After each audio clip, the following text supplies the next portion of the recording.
Okay, we're here at the 22nd CROI, and I'm Fred Schaich with IFARA, and we're here with two gentlemen that I've known for a long time.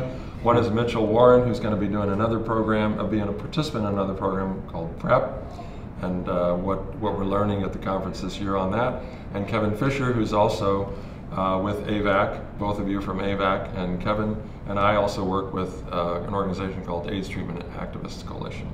So we appreciate you gentlemen for coming today. All right, thanks for having us. No strangers to this format, but we are having a little strange moment here because there's not a lot going on in vaccines and microbicide, which is what we really intended to talk about. We may expand it a little beyond that so that we can have something to offer up to the audience.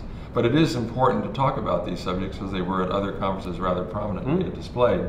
And we have this issue in the pipeline, and maybe vaccines aren't as sexy or as maybe exciting. But let's talk about what there is down there in the pits of research. Sure. Well, I guess one thing to say as a starting point is, while they're not necessarily prominent in the conference program, they are quite dominant, I think, in the HIV prevention research space. And a lot of research is often a question of timing, and timing is everything. But in fact, microbicides are somewhat center stage today in a challenging and frankly disappointing way. The results presented this very day at CROI of the phase 3 trial called FACS, which was looking at the Tenofovir gel that we knew from the Caprica study all the way back in 2010 that it had a modest protection in that trial when it was used before and after sex. And then of course the VOICE study, which presented at CROI 2 years ago, looked at the same gel used on a daily basis and it had no effect. So the FACS trial was designed right after the Caprica result in 2010 to really try to give a definitive answer. Does Tenofovir gel help women protect themselves from HIV? And the results presented just today tell us that, in fact, for young women particularly, the product didn't work for them. And that is a disappointing result. It was a microbicide, given that it was the first and only one to have that proof of concept that it was protective in Caprica. A lot of expectation, a lot of hope, and now a lot of effort to unpack what does it mean? Why didn't it work? Did the product not work? Is it not a potent enough drug? Is the delivery system of getting a gel in the vagina with an applicator not easy enough for people to use? And of course, we always come back to the issue of adherence. And the bottom line, I think, in the trial that we found is that many of the women tried to use the gel on some basis, but not enough of them could use it correctly and consistently. So, we say this about condoms, we say it about oral PrEP, and we can say it about Tenofovir gel.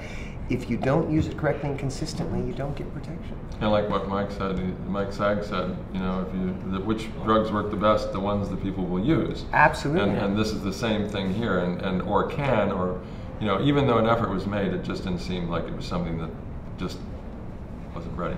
And so the delivery system, that I struggle with that because I asked questions at the press conference too, and I was concerned about that. Is there something that they're thinking of? They must be thinking of it because it's right on their plate. I mean, they've already gone through this torturous trial. And so rather than torture the data, let's just torture the ideas around what can we actually come out with that might be inventive and unique and appropriate for the young people.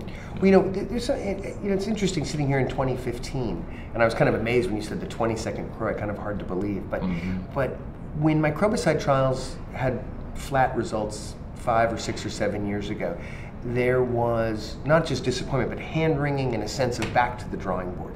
I think what's important here is to recognize that the field has matured tremendously. And even though we have this flat result, and people are disappointed, and I'm disappointed, having spent a lot of my career focused on female-initiated methods, but the field has matured, and there are a lot of other products already in development. So there are 2 large phase 3 studies with the vaginal ring. There are a number of products, both in preclinical and in clinical trials, looking at different formulations of products. And we have to remember, we talk about this as, the microbicide gel. Well, in fact, 1% Tenofovir gel is really 3 things. It's the active drug Tenofovir, formulated in a gel and put in this plastic applicator. So what didn't work? Is it that the product didn't work, or is it that women didn't want to use that applicator? And so trying to figure out how do we get, as we always say, the right drug into the right place at the right time. And we know from the FACS trial and from Voice and even from Caprisa that this particular product wasn't that right product to get protection where we need it.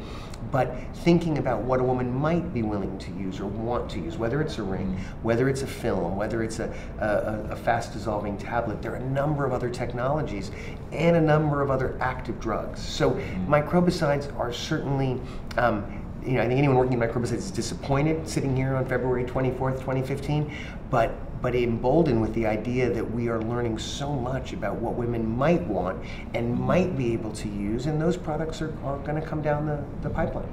It seemed like there was some moments there that I remember in the historical past where they talked about the gel being, I don't know, erotic or whatever. It was certainly useful for the men. It was comfortable, and I was thinking, oh, good things, but it seems like, all of a sudden now we're hearing the opposite, or not so flattering. I don't know. I mean, I think the real lesson is it kind of calls into question a little bit what they call coitally dependent, which is a terrible term. But it just I think it may just be very hard to use a product before and after sex, and that might be more about it. I think the pleasure thing is definitely a real thing, and in fact, if you look at rectal microbicides, which are coming along the pipeline, very exciting. There are now trials of those using the same formulation. It's not the same formulation. It's been reformulated for rectal use. We're talking about the drug, or the solution, or the gel. The gel. Delivery. It's more viscous or less viscous or something like that. I think it's less. Well, they reduced the glycerin level so Okay. that it was more appealing. Yeah. Okay. So, but for men, I mean, that is more of a tradition of using lube, and that's part of the system. So that actually, I think, it definitely could still be part of the whole package for a microbicide. But I think the question is whether coitally dependent products. We have to be very careful when we think about coitally, because they are. It's just hard to be able to use those regularly. And in fact, I think if you look at the IFARA study where that was a coitally dependent product, but in fact, if you looked at the use, it was 4 times over a week on average, and so it kind of averaged out to a regular use anyway, and so that may not have been a true test of a coitally dependent product. But that's the question. So I think to Mitchell's point is that what products can women use and want to use, and the women in the trial definitely tried to use the products, and it just was a little too difficult at times. And the other thing is, I mean, it seems as though some people have very specific sex, others have, random whatever, because you have anal and your vaginal, and for women, men to women, and then you have just pretty much men is just one thing.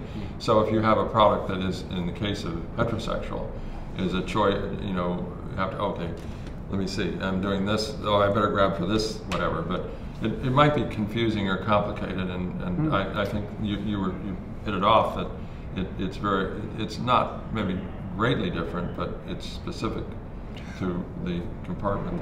It's specific to the compartment, but we also have to remember that it's not just what product you use and what kind of sex you have. It's with whom you have sex and where you have sex. What's very striking, and I think when you really look at the data from the FACS trial, they enrolled 2,059 women who were exactly the women we know need this product. Young women at particularly high risk of HIV, a 4% incidence rate across the trial. But they were average age 23. The vast majority were living with their parents, and I think 90+% were single.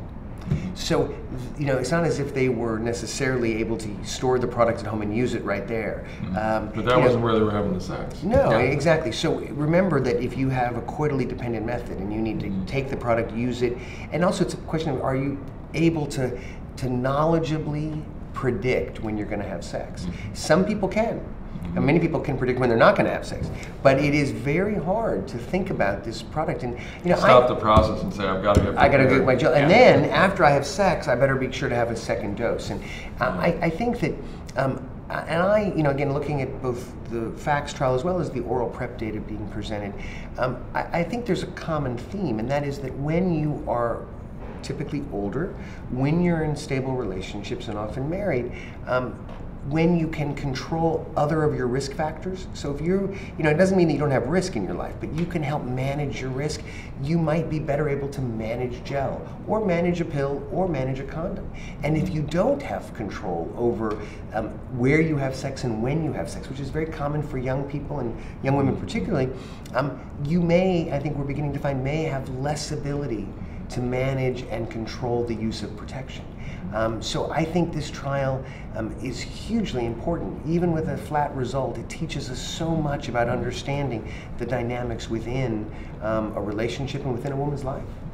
Yeah, I don't think people, general public, understands the dynamics when you're talking about research.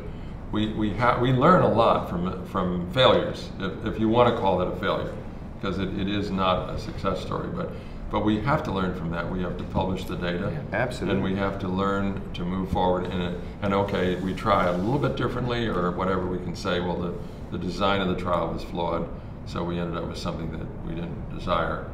And that's the reason why. But sometimes it's, you can see a certain sense of global futility in it. Well, I think that it's important, we always resist the use of the word failure. But there are three things that can fail, in my mind. A trial can fail, the people can fail, either the implementers or the participants, or the product can fail. I have spent a lot of time looking at the FACS trial and other microbicide studies. This is a great example of an incredibly successful, well-conducted trial with 2,059 participants who really adhered to the trial. They were coming back. Many of them, the majority of them had evidence that they were trying to use the product. They succeeded. The product failed them. And I'm not looking to blame, but I want to be sure we recognize that what failed in this trial was the ability of this product to provide reduced risk to women at risk. That's what failed. The women didn't fail, and the trial didn't fail. And I think that's a really important point. And I think what's exciting and interesting about FACS, even with a disappointing result, is that it built on the past. So we had past trials where people didn't use the product. We had challenges. This trial really built on those lessons and did more work to help people adhere, and we did see evidence that they were trying to use the product but struggling with it. So I always get nervous with that word, but this is a great example of a product that failed, not a trial, not the participants. So apart from that, is there anything else that jumped out at you that would be kind of in this realm of discussion that would be worthy of discussion to our audience? Well, I think that coming out of it is the need to think about how we help people adhere. And I think there are always two things. One is helping people adhere to products that exist. So we have condoms, we have oral prep, we don't have a gel right now, but we need to work with the products we've got and see if some people can benefit from them some of the time. And we need to redouble our efforts to ensure that we have products that people will want to use in all these different formulations. And again, that pipeline is robust. It needs to have long-term support because these products don't appear overnight. Product development isn't, unfortunately, something that can just generate a result every time we want. These things take time. So we need to work with what we've got, but we also have to ensure that we don't not maintain the resources to develop the things that we need. Right. And take a really, I think everybody should take a really good second look if they haven't an oral prep for women and make sure that that's part of the, I think people have been saying, well, maybe the gel will be something that we should implement now, but in the short term, until we have a ring, or rather, we should really take a really hard look at whether there are programs to have oral prep for women. And I know that PEPFAR is exploring this, and a lot of other groups are exploring it, and something we should really support, because if you look at the statistics, the need is really there. Do you suppose we'll ever have we have a lot in the pipeline, antivirally, biomedical interventions for antiviral, but would those be applicable, do you think, for PrEP at some point, long-acting? It seems like to me this would be a perfect example because the youth, where you're, but I know that there's some companies maybe even not interested in the long-acting, investigating them. Long-acting is certainly a lot of people are excited coming out of CROI last year, where we had very strong animal data related to one of those antiretrovirals with GSK 744. It has just entered into a phase 2 trial with women and men, a couple of phase 2 trials, and there's another phase 2 trial of a product from Janssen, from the old Tibotec, as a long-acting injectable that you would get every 2 or 3 months. So it's a very robust area of research. Now, those trials are going to take about 18 months, 2 years to read out as a phase 2. Should one or both of those be safe and meet its targets within the phase 2, one could imagine a phase 3 trial of a long-acting injectable beginning within the next 2 years or so. So it is not, it's not around the corner, but it's also not, so far away either. Do you think that could be something that would maybe be slowing some of the progression of some of the other microbicides, that they can just say, I mean, marketing must come into the picture and say this is not something we can. I mean, I think the ring is progressing much faster. I mean, ring is well on its way towards having an efficacy result. I mean, it's always good to have different armament. Right. And I think the challenge of long acting is the definition of how you would do a phase 3 trial, assuming that you would have a Truvada. You'd have to offer Truvada as a standard of care, I think, unless you took the position that somehow you were in a country that didn't offer it. But I think that's questionable whether that's really the right way. I mean, I think since you have to offer Truvada as a standard of care, how big the trial would have to be, and also what you would the kind of classic non-inferiority test. It's very hard to figure out what you're testing it against, since the trials are all over the place. And so it's the phase 3 of an injectable trial is a very complex idea that I don't think anybody quite knows how it would be done or how it would be funded. So I think we all need to kind of put our heads together to figure out and resolve that, because it's clearly, as you and Mitchell point out, it would be a great thing to have if we could actually get that. At the end of the day, I guess my vision for the future is very much analogous to what we currently have, at least as product development, in contraception. So not every woman really has all the choices that are available to her, because that's decided often by the provider or the policymaker. But scientifically, we have a range of methods that women and men can use for contraception. We have condoms, we have gels, we have rings, we have injectables, we have implantables. We have surgical procedures. And in HIV prevention, we've had condoms for a very long time. Male condoms since the beginning. We've had the female condom now for 22 years ago. It was approved by the FDA. But since 2006, we have a surgical procedure that provides partial protection, voluntary medical male circumcision. Beginning in 2010, we had this cascade of results of oral PrEP. So we have a pill to prevent HIV, just like we have a pill to prevent conception. We don't yet have a gel. We don't yet have a ring, although we'll know in a year or so if a ring is likely to enter into the marketplace. We might have an injectable ARV that you would get every 2 or 3 months, just like Depo-Provera. But we might also have a neutralizing antibody. And there are now a couple of phase 1 studies of antibodies that were discovered in vaccine research that are being used as passive transfers. Now, we don't know if that's a feasible product to roll out in a public health setting, but there are proof of concept studies happening right now. Could you deliver this antibody for both treatment and for prevention? And those would also require, dosing every few months. And then, of course, we get to the ultimate, which is a vaccine that wouldn't require multiple visits every year, but rather, a classic vaccine, you get a prime and a boost and maybe some reboosting, and that you would have some level of protection. So I think we often see these as separate domains, microbicides and PrEP and circumcision and vaccines. But I think from where we sit, at AVAC at least, we look at this as a method mix for HIV prevention, just like we talk about a method mix for family planning. And we don't have as much in our mix yet for HIV prevention, but from gels all the way through to vaccines, we're beginning to fill in the pieces. We still got some puzzle pieces to build and find, but there's more than there was, remember, a decade ago when we had abstinence, be faithful, and condom use. So we're getting better, but we need to get way better still. Do you believe that the arsenal changes on level of interest or selection from different populations? And I know that there's all kinds of reasons, availability, money, governmental, what the government says is appropriate for their citizenry, or the health departments. But do you feel this is something that will shift. I mean, it'll obviously keep on shifting, and the level of use is determined by the acceptance by the consumer. Absolutely. It's the science, it's the consumer, and it is the policymaker. You know, funders are going to make decisions. You know, we may find, you know, hopefully in 4 or 5 years we have rings, we have an injectable ARV, an injectable antibody, and a vaccine. And maybe they're all very effective. And then it becomes, what's the easiest and most cost-effective to deliver in my health system?